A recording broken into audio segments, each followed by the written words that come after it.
وحياة النبي.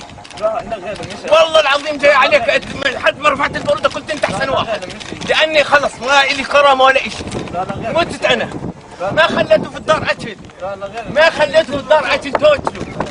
انا جاي هون بدي تطبخوني والله ماني مروح. يا هذا اسمع انت محترم بدك تطبخني اليوم. حرام انا ما في الدار اكل، ما في الدار اكل. ما اخذتوا ارضي، اخذتوا دوري، اخذتوا من نسواننا، ما خليتوا شيء. ذبحتونا في غزة، ما خليتوا لنا كرامة. بدي تموت انا مش هالناس تنفذ.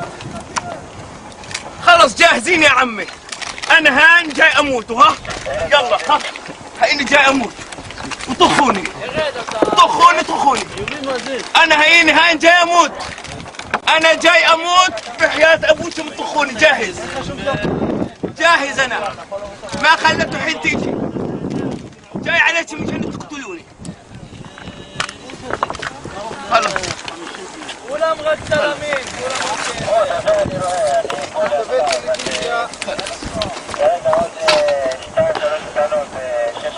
يا بتقتلونا يا بتكون حل.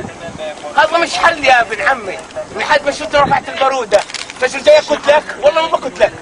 We came here with peace. احنا بفكر جاي سائلين عن عيشة، والله ما احنا سائلين عن شيء. والله وحياة النبي والله ما سائل عن شيء.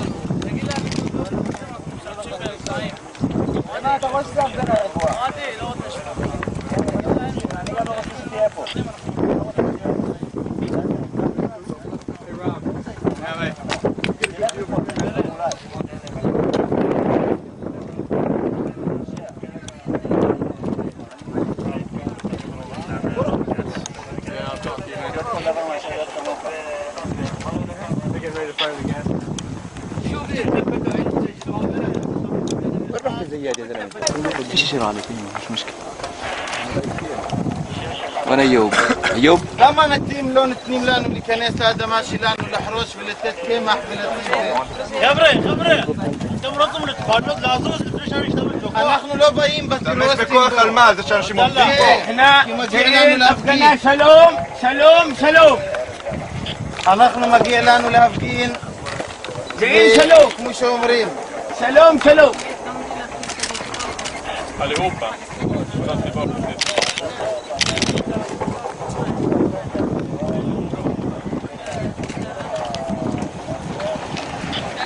تحكي مع الكتسين انت خليه يطخ نبات خليه يصد.